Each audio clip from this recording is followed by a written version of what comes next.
నమస్కారం ప్రజలారా, మా యూట్యూబ్ ఛానల్. నా పేరు రాజు. పశ్చిమ బెంగాల్లో మమతా బెనర్జీ గారు ఓడిపోవడం కూడా జరిగింది. అయినా నేను సీఎం పదవికి రాజీనామా చేయను, నేను ఓడిపోలేదు అని మమతా బెనర్జీ గారు అట్లే ఉండారు.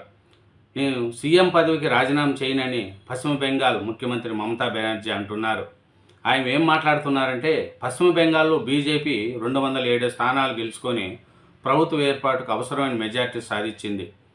15 ఏళ్ళు అంటే 15 ఇయర్స్ నిరంతరంగా పాలించిన తృణమూల్ కాంగ్రెస్ 80 స్థానాలకు పరిమితమైంది. మమతా బెనర్జీని కూడా ఓడగొట్టారు ప్రజలు. కమలం మమతా బెనర్జీని మట్టి కరిపించింది. ఎందుకంటే 15 సంవత్సరాల అరాచక పాలన కావచ్చు, మొదట 5 సంవత్సరాలు బాగా పరిపాలించిన మమతా బెనర్జీ తర్వాత కుటుంబ సభ్యులు ఎంటర్ కావడం, ఈ ప్రజల్లో వ్యతిరేకత సంపాదించుకున్నారు మమతా బెనర్జీ.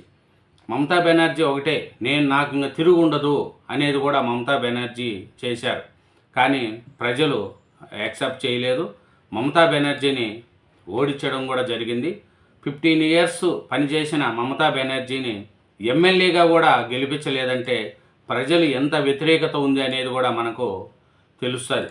మమతా బెనర్జీ చూసుకుంటా పోతే ఈ పశ్చిమ బెంగాల్ అసెంబ్లీ ఎన్నికల్లో అధికార తృణమూల్ కాంగ్రెస్ బీజేపీ మధ్య ఓరావారి పోరు కొనసాగింది.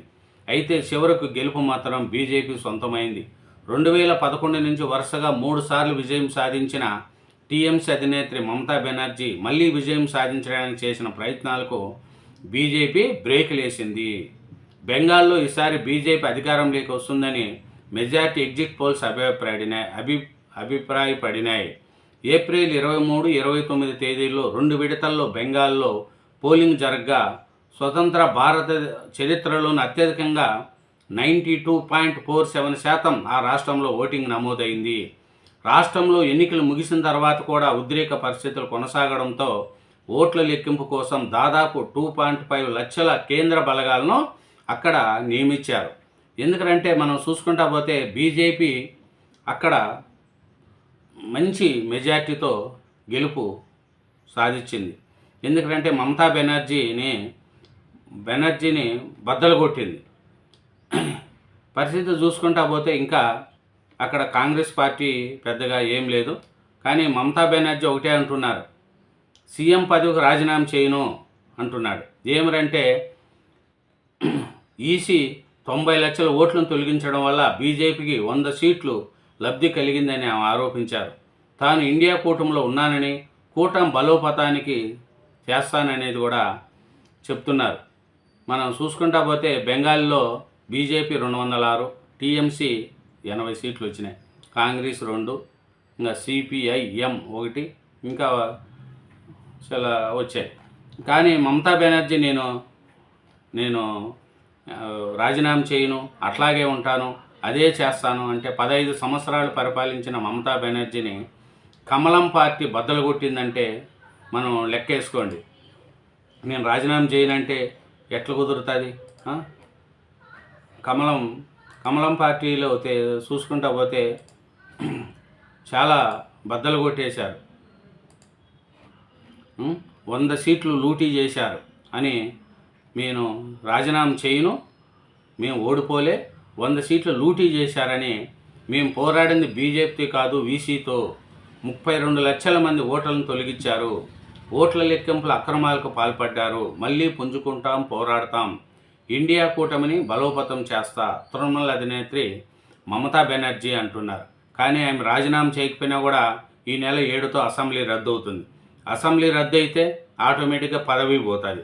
కానీ ఒకే రాష్ట్రానికి 2 సీఎంలు ఉండరు కదా. కాబట్టి ఈ మమతా బెనర్జీ రాజీనామా చేసినా చేయకపోయినా కూడా డిస్మిస్ అవ్వచ్చు అనేది కూడా నిపుణులు చెప్తున్నారు. ఎందుకంటే ఈ పశ్చిమ బెంగాల్ ఎన్నికల్లో తృణమూల్ కాంగ్రెస్ ఓటమి పాలైన ముఖ్యమంత్రి పదవికి రాజీనామా చేసేందుకు మమతా బెనర్జీ నిరాకరిస్తున్నారు. ఈ ఎన్నికల్లో తాము ఓడిపోలేదని, రాజీనామా చేసే ప్రసక్తి లేదని అంటున్నారు. ఇది నిజమైన ప్రజా తీర్పు కాదని కుట్ర చేశారని ఆరోపిస్తున్నారు. 80 సీట్లు వచ్చినాయి మమతా బెనర్జీకి. అదే ఆయన గెలిచినప్పుడేమో ప్రజలు మంచిగా ఓట్లు వేసినట్టు, ఓడిపోతేనేమో నా మీద కుట్ర జరుగుతూ ఉన్నట్లు. ఈ ఎట్ల వరకు న్యాయము ధర్మం ఆలోచించుకోండి. 80 సీట్లతో మట్టి గరిపించింది బీజేపీ మమతా బెనర్జీని. ఎందుకంటే అందుకు నేను రాజీనామా చేసే ప్రసక్తే లేదంటున్నారు. ఇది నిజమైన ప్రజా తీర్పు కాదని, నా మీద కుట్ర చేశారని ఆరోపిస్తున్నారు. తాను లోక్సభకు వెళ్ళబోనని, గవర్నర్కు రాజీనామా సమర్పించిన అవసరం లేదని అన్నారు. ఎన్నికల్లో తాము పోరాడింది బీజేపీతో కాదని, ఎన్నికల కమిషన్తో పోరాడామని చెప్పారు. ఓట్ల లెక్కింపు ప్రక్రియలో భారీగా అవకతవకలు పాల్పడారని, దాదాపు 100 సీట్లు లూటీ చేశారని మన మమతా బెనర్జీ గారు ఆరోపిస్తున్నారు. కానీ మమతా బెనర్జీ ఓడిపోవడానికి కారణం ఏమో తెలుసా? అక్కడ ప్రజల్లో వ్యతిరేకత రావడం, కుటుంబ పాలన చేయడం, అధికారం ఉందని చెప్పి ప్రజలకు ఎలా అలా చేస్తే ప్రజలు ఎవరు కూడా యాక్సెప్ట్ చేయరు. అధికారం ఉన్నప్పుడు తెలియదు, అధికారం పోతే జనాల్లో కలుస్తారు, బజార్లలో తిరుగుతారు. అధికారం ఉన్నప్పుడు ఒకరు రారే. ఏ సీఎం అయినా అధికారంలో ఉన్నప్పుడు బస్తీల్లో తిరుగుతున్నాడా? మీరు ఇచ్చిన హామీలు ఎంతవరకు నెరవేర్చున్నాయని అడుగుతున్నారా? ఏ సీఎం అడగరు. అధికారం పోతే మళ్ళీ ప్రజల్లోకి వస్తాం, మేము బస్తీల్లో తిరుగుతాం, ఆడ తిరుగుతాం, ఈడ తిరుగుతాం అని చెప్తారు. ఎట్లా పరిస్థితి చెప్పండి? బీజేపీ పూర్తి స్థాయిలో దుర్వినియోగపరిచిందని ఆరోపించారు. ప్రజాస్వామ్య దారుణతకు గురైందని, చరిత్రలో ఇది చీకటి అధ్యాయం అని అన్నారు. ఓటరు జాబితాలో అక్రమాలకై పాల్పడతానని మమత ఆపేయించారు. రాష్ట్రంలో 90 లక్షల ఓట్లను తొలగించారని, తాము కోర్టుకు వెళితే 32 లక్షల పేర్లను తిరిగి ఇచ్చారని తెలిపారు. పోలింగ్ సమయంలో ఓట్ల లెక్కింపు సందర్భంగా కూడా తమ పార్టీ కార్యకర్తలపై తీవ్రంగా దాడులు జరిగాయని చెప్పారు.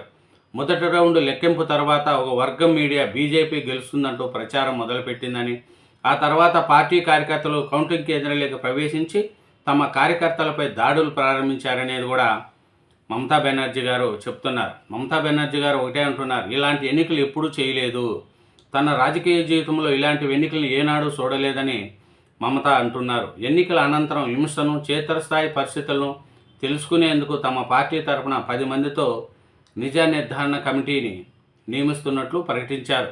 తన అధికారం ముఖ్యం కాదని, ప్రజల సంక్షేమమే ముఖ్యమని మమతా బెనర్జీ అన్నారు. అధికారం పోతే అప్పుడు ప్రజలు గుర్తొస్తారు, అధికారం ఉన్నప్పుడు ప్రజలు గుర్తుకు రారు. ఎవరైనా అంతే. 15 తడవలు పరిపాలించింది మమతా బెనర్జీ గారు. అప్పుడు నాకు అధికారం ముఖ్యం కాదు, ప్రజలే ముఖ్యము అని చెప్తూ అంటారు. పులిలా పోరాడిన చరిత్ర తమదని, ఇంకపైన పోరాటం కొనసాగిస్తామని, మళ్ళీ పుంజుకుంటామని తెలిపారు. ఎన్నికల ఫలితాల అనంతరం ఇండియా కూటమి నేతలు సోనియా గాంధీ, రాహుల్ గాంధీ, అరవింద్ కేజ్రీవాల్, ఉద్ధవ్ ఠాకరే, హేమంత్ సోరెన్, తేజస్వి యాదవ్ తనతో మాట్లాడారని, సంఘీభావం తెలిపారని చెప్పారు. ఇంకపై దేశవ్యాప్తంగా ఇండియా కూటమిని బలోపేతం చేయడంపై తాను దృష్టి పెడతానని, కేంద్రంలో ఎల్లప్పుడూ తామే అధికారంలో ఉండబోమని విషయాన్ని బీజేపీ నేతలు గుర్తుపెట్టుకోవాలని మన మమతా బెనర్జీ గారు అంటున్నారు. రాజీనామా చేయకపోయినా ముగిసినట్లే, ఆయన రాజీనామా చేయనంటున్నారు. అయినా రాజీనామా చేయకపోతే ఏముంది చెప్పండి? ఈ నెల 7తో పశ్చిమ బెంగాల్లో అసెంబ్లీ గడువు ముగుస్తుంది. అసెంబ్లీ గడువు ముగిసిందంటే ఆటోమేటిక్గా ఆయన డిస్మిస్ అయిపోతుంది. కొత్త ముఖ్యమంత్రి ప్రమాణ స్వీకారం చేశాక రాష్ట్రానికి 2 సీఎంలు ఉండరు కదా.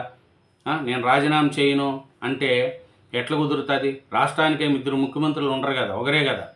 కొత్త ముఖ్యమంత్రి ప్రమాణ స్వీకారం చేయగానే నీ ముఖ్యమంత్రి పదవి పోతుంది. ఇదే చూసుకోవాల్సింది. కానీ నేను రాజీనామా చేయను, నేను అట్లే ఉంటా, గవర్నర్ని కలవను అంటే రాజ్యాంగబద్ధంగా ఉన్న వాళ్ళు మీరే అట్లా అంటే ఎట్లా? మమతా బెనర్జీ గారు 3 దడపలు సీఎంగా పనిచేశారు. ప్రజలు మిమ్మల్ని ఆదరించలేదు. మీ ప్రజా వ్యతిరేక విధానాలను ఎండగట్టి మిమ్మల్ని మట్టి గరిపించారు ప్రజలు. ఎందుకంటే మీరు చేసిన అరాచక పాలనకు పశ్చిమ బెంగాల్ ప్రజలు తగిన బుద్ధి చేశారు. బీజేపీ అక్కడ మిమ్మల్ని మట్టి గరిపించింది, కసాయి జెండా ఎగరేసింది. కాబట్టి బీజేపీ మీకు 80 సీట్లు వచ్చాయి, బీజేపీకి చెప్పు అన్ని సీట్లు వచ్చినప్పుడు ఎవరుంటారు? 207 స్థానాల్లో బీజేపీ గెలిస్తే 80 స్థానాల్లో గెలిచింది. నేను రాజీనామా చేయను, అట్లే ఉంటా అంటే ఈ నెల 7తో అసెంబ్లీ ముగుస్తుంది, కొత్త సీఎంగా ప్రమాణ స్వీకారం చేస్తారు. అప్పుడు ఆటోమేటిక్గా మీ పదవి కూడా పోతుంది. Thank you very much. ఛానల్ను సబ్స్క్రైబ్ చేయండి, నా వీడియోను లైక్ చేయండి. Thank you.